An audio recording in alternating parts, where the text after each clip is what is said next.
एक आदमी ने एक बहुत ही खूबसूरत लड़की से शादी की।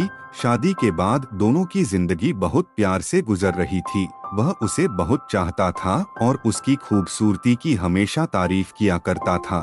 लेकिन कुछ महीनों के बाद लड़की चर्मरोग स्किन डिजीज से ग्रसित हो गई और धीरे धीरे उसकी खूबसूरती जाने लगी। खुद को इस तरह देख उसके मन में डर समाने लगा कि यदि वह बदसूरत हो गई तो उसका पति उससे नफरत करने लगेगा और वह उसकी नफरत बर्दाश्त नहीं कर पाएगी। इस बीच एक दिन पति को किसी काम से शहर से बाहर जाना पड़ा। काम खत्म कर जब वह घर वापस लौट रहा था, उसका एक्सीडेंट हो गया। एक्सीडेंट में उसने अपनी दोनों आंखें खो दी, लेकिन इसके बावजूद भी उन दोनों की जिंदगी सामान्य तरीके से आगे बढ़ती रही।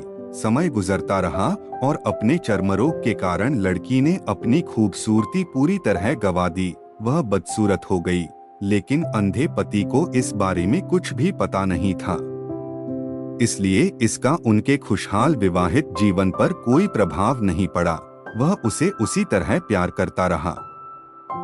एक दिन उस लड़की की मौत हो गई। पति अब अकेला हो गया था। वह बहुत दुखी था। वह उस शहर को छोड़कर जाना चाहता था।